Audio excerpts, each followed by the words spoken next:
Hello my dear +2 students. നിങ്ങളുടെ എക്സാമിന്റെ time table വന്നു ഇല്ലേ? ആദ്യം എന്ത് വന്നു? ഫൈനൽ എക്സാമിന്റെ ടൈം ടേബിൾ വന്നു. പിന്നെ ഇപ്പൊ മോഡൽ എക്സാമിന്റെ ടൈം ടേബിൾ വന്നു. ആകെ എല്ലാ കാര്യത്തിനും തീരുമാനമായിട്ടുണ്ടാവും അല്ലെ? ഇപ്പൊ 18-ാം തീയതിയാണ് നമ്മുടെ മോഡൽ എക്സാമിന്റെ ഡേറ്റ് ഉള്ളത്. നിങ്ങൾ പഠിക്കാൻ തുടങ്ങിയോ? പഠിക്കാൻ തുടങ്ങിയിട്ടുണ്ടാവും. ആ ഒരു ടെൻഷനിലൊക്കെ നിൽക്കുന്ന സമയത്താണ് എന്നറിയാം. ഈ സമയത്ത് തന്നെയായിരിക്കും ഒരുപാട് നിങ്ങളെ ടെൻഷൻ അടുപ്പിക്കുന്ന വീഡിയോസ് ഒക്കെ വരുന്നുണ്ടാവും അല്ലെ? നിങ്ങൾ അതൊക്കെ എന്ത് ചെയ്യുക? അവോയ്ഡ് ചെയ്യുക, സ്കിപ്പ് അടിക്കുക. അപ്പൊ ഇത്തരത്തില് മിസ് നിങ്ങളെ പേടിപ്പിക്കാനാണോ വന്നിട്ടുള്ളത്? അല്ല, നിങ്ങൾക്ക് എക്സാമിന് വേണ്ടിയിട്ടുള്ള വളരെ യൂസ്ഫുൾ ആയിട്ടുള്ള ഒരു കാര്യം പറയാൻ വേണ്ടിയിട്ടാണ് മിസ് വന്നിട്ടുള്ളത്. അപ്പൊ നിങ്ങൾ എല്ലാവരും എക്സാമിന് വരുത്തുന്ന അല്ലെങ്കിൽ എക്സാം പ്രിപ്പറേഷൻ ടൈമിൽ വരുത്തുന്ന ഒരു മിസ്റ്റേക്കിനെ പറ്റിയിട്ടാണ് മിസ് എന്ന് പറയാൻ പോകുന്നത്. അപ്പൊ നമ്മൾ എക്സാം എഴുതുന്നതിന് മുന്നേ അത് നല്ല രീതിയിൽ പ്രിപ്പയർ ചെയ്താൽ മാത്രമേ നന്നായിട്ട് എക്സാം എഴുതാൻ പറ്റൂ അല്ലെ? ഫ്യൂച്ചറിൽ നമുക്ക് എക്സാം എഴുതണമെങ്കിൽ നമ്മൾ എന്ത് ചെയ്യണം? ഇപ്പോൾ ഇവിടെ ഇരുന്നുകൊണ്ട് നമ്മൾ പ്ലാൻ ചെയ്യണം. സോ എക്സാം പ്രിപ്പറേഷന്റെ സമയത്ത് നിങ്ങൾ വരുത്തുന്ന ഒരു മിസ്റ്റേക്ക് എന്ന് പറയുന്നത് എന്താ? നമ്മള് ഓരോ ചാപ്റ്റേഴ്സും ആ ചാപ്റ്റേഴ്സിന്റെ ഇമ്പോർട്ടൻസ് അനുസരിച്ചായിരിക്കില്ല പഠിക്കുന്നുണ്ടാവുക അല്ലെ? നിങ്ങൾ വരുത്തുന്നതായിരിക്കും. അതായത് നമ്മളിപ്പോ ബിസിനസ് സ്റ്റഡീസിന്റെ കേസ് പറയുകയാണെങ്കിൽ ആദ്യം തന്നെ നമ്മൾ ടെക്സ്റ്റ് ബുക്ക് എടുക്കും. ഫസ്റ്റ് ചാപ്റ്റർ കാണുന്ന സമയത്ത് അത് പഠിക്കാനുള്ള ഒരു ത്വര ഭയങ്കരമായിട്ട് കൂടുതലായിരിക്കും അല്ലെ? ഫസ്റ്റ് ചാപ്റ്റർ നമ്മൾ സെറ്റായിട്ട് പഠിക്കും, എല്ലാ പേജും കവർ ചെയ്ത് നല്ല അടിപൊളിയായിട്ട് പഠിച്ച് സെക്കൻഡ് ചാപ്റ്ററിലേക്ക് വരുമ്പോൾ ആ ഇന്റൻസിറ്റി ഒക്കെ ഉണ്ടാകും.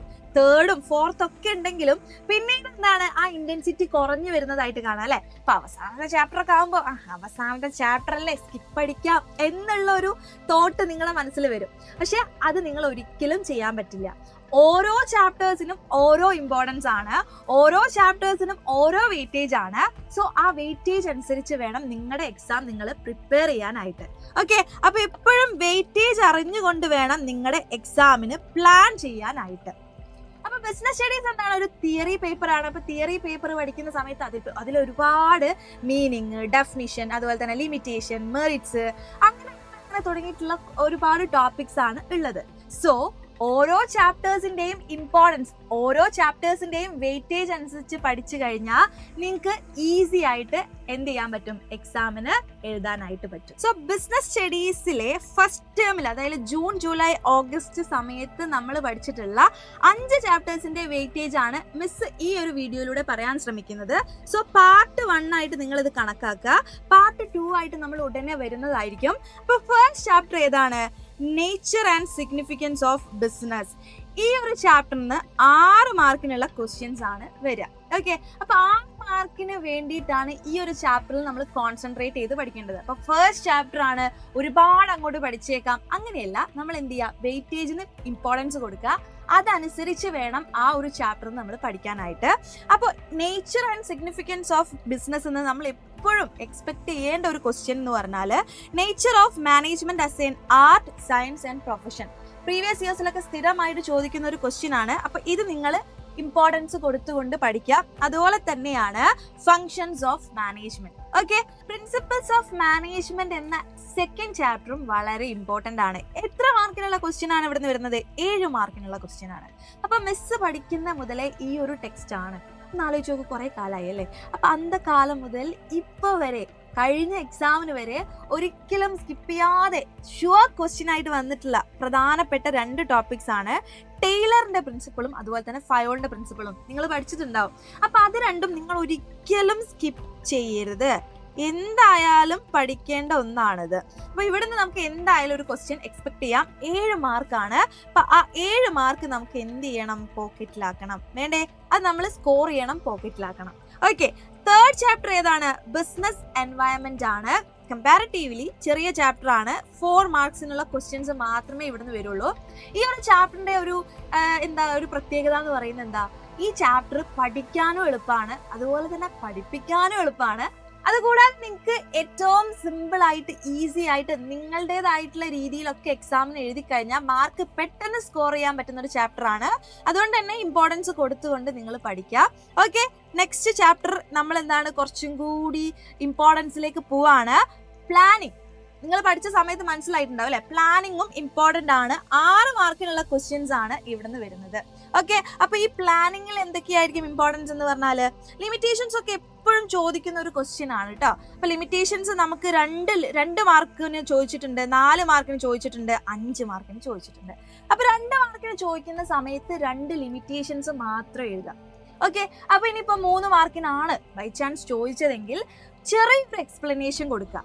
പിന്നെ 4 മാർക്കിനും 5 മാർക്കിനൊക്കെ ചോദിക്കുന്ന സമയത്ത് കൂടുതലായിട്ട് എക്സ്പ്ലെയിൻ ചെയ്തിട്ട് വേണം എഴുതാനായിട്ട്. അപ്പൊ നിങ്ങൾ എപ്പോഴും അത് ശ്രദ്ധിക്കാം. മാർക്സിനനുസരിച്ച് വേണം ക്വസ്റ്റ്യൻസ് അറ്റൻഡ് ചെയ്യാനായിട്ട്. ഓക്കെ, അതുപോലെ തന്നെ പ്ലാനിങ് പ്രോസസ്സും ടൈപ്സ് ഓഫ് പ്ലാൻസും ആണ് ഇവിടെ നമുക്ക് 6 മാർക്കിനൊക്കെ ചോദിക്കാൻ ചാൻസ് ഉള്ള ക്വസ്റ്റ്യൻസ് എന്ന് പറയുന്നത്. ഓക്കെ, അപ്പൊ ലിമിറ്റേഷനും 6 മാർക്കിന് വരെ ചോദിക്കാം, ഡിപ്പെൻസ് ആണ്. യെസ്, അപ്പൊ 4ാമത്തെ ചാപ്റ്റർ പ്ലാനിങ് എന്ന ചാപ്റ്ററും ഏകദേശം എത്ര മാർക്കിന് വരും എന്നുള്ളൊരു ഐഡിയ കിട്ടിയിട്ടുണ്ടാവും അല്ലെ. അപ്പൊ 5ാമത്തെ ചാപ്റ്റർ, അതായത് ഈ ഒരു ടേമിലെ അവസാനത്തെ ചാപ്റ്റർ ആണ് ഓർഗനൈസിങ്. ടെക്സ്റ്റ് നോക്കി കഴിയുമ്പോൾ ഇത് സ്കിപ്പ് ചെയ്താലോ, കുറേ പഠിക്കാനുണ്ടല്ലോ, ഇത്രയൊക്കെ പഠിച്ചിട്ട് കാര്യമുണ്ടോ എന്നൊക്കെ നിങ്ങൾക്ക് തോന്നുന്ന ഒരു ചാപ്റ്റർ ആണ് ഓർഗനൈസിങ്. 7 മാർക്കിനുള്ള ക്വസ്റ്റ്യൻസ് ആണ് വരുന്നത്. അപ്പൊ ഈ ഒരു ചാപ്റ്ററിന്റെ പ്രത്യേകത എന്ന് പറയുമ്പോൾ കാണുന്ന സമയത്ത് നമുക്ക് അയ്യോ ഈ ചാപ്റ്റർ ഭയങ്കര ടഫാണ്, ഒഴിവാക്കാം എന്ന് തോന്നും. പക്ഷേ പഠിച്ചു കഴിയുമ്പോഴാണ് സിമ്പിൾ ആണല്ലോ എന്ന് തോന്നുന്നത്. അപ്പൊ നിങ്ങൾ എന്ത് ചെയ്യുക, സ്കിപ്പ് ചെയ്യാതെ പഠിക്കുക. അപ്പൊ എല്ലാം സ്കിപ്പ് ചെയ്യരുത് എന്നാണല്ലോ മിസ് പറഞ്ഞതെന്ന് തോന്നും.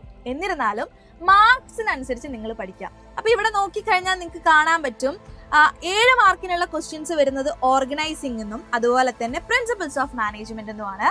അപ്പൊ ഇതിന് തന്നെ ഇമ്പോർട്ടൻസ് കൂടുതൽ കൊടുത്തിട്ട് പഠിക്കാൻ ശ്രമിക്കുക. പിന്നീട് എന്താണ്, nature and significance of management 6 മാർക്കിനും അതുപോലെ തന്നെ പ്ലാനിങ്ങുമാണ് 6 മാർക്കിന് ചോദിക്കുന്നത്. അപ്പൊ 2ാമത്തെ ഇമ്പോർട്ടൻസ് ഈ ചാപ്റ്റേഴ്സിന് കൊടുക്കുക. ആൻഡ് ബിസിനസ് എൻവയൺമെന്റ് ഈസി ആയിട്ട് പഠിച്ചിട്ട് ഈസി ആയിട്ട് എഴുതിയിട്ട് മാർക്ക് സ്കോർ ചെയ്യാൻ പറ്റുന്ന ഒരു ചാപ്റ്റർ ആണ്. അപ്പൊ അതിനനുസരിച്ച് വേണം ആ ചാപ്റ്ററെ നിങ്ങൾ പ്ലാൻ ചെയ്യാനായിട്ട്. ഓക്കെ ആണോ? അപ്പൊ ഇങ്ങനെ വേണം നിങ്ങൾ എന്ത് ചെയ്യാനായിട്ട്, എക്സാംസിന് പ്രിപ്പയർ ചെയ്യാനായിട്ട്. പ്ലാനിങ് നല്ല രീതിയിൽ നടന്നു കഴിഞ്ഞാൽ നിങ്ങൾക്ക് അത് എക്സിക്യൂട്ട് ചെയ്യാൻ, എക്സാമിന് എഴുതാനായിട്ട് ഈസി ആയിരിക്കും. അപ്പൊ ഇത്തരത്തില് നിങ്ങൾ എന്ത് ചെയ്യുക, ഓരോ ചാപ്റ്ററിന്റെയും വെയിറ്റേജ് അനുസരിച്ച് പഠിക്കാം. അപ്പൊ ഇവിടെ എന്താണ്, പാർട്ട് 1 മാത്രമേ പറഞ്ഞിട്ടുള്ളൂ. പാർട്ട് 2 ആയിട്ട് ഉടനെ വീഡിയോ വരുന്നതായിരിക്കും. അപ്പൊ ഇത്തരത്തിലുള്ള വീഡിയോസിനായിട്ട് നിങ്ങൾ IIIയുടെ +2 കൊമേഴ്സ് ചാനൽ സബ്സ്ക്രൈബ് ചെയ്യുക, എല്ലാ വീഡിയോസും കാണുക. അതുപോലെ തന്നെ ലൈവ് സെഷൻസിലൊക്കെ വന്നു കഴിഞ്ഞാൽ നിങ്ങൾക്ക് ഈ ഒരു എല്ലാ ചാപ്റ്റേഴ്സിൽ നിന്ന് വരുന്ന എല്ലാ കൺഫ്യൂഷൻസും എല്ലാ ഡൗട്ട്സും നമുക്ക് ക്ലിയർ ചെയ്യാം. നമുക്ക് അടിപൊളിയായിട്ട് പഠിക്കാം. നമുക്ക് A+ൽ കുറഞ്ഞതൊന്നും വേണ്ട. Okay, thank you.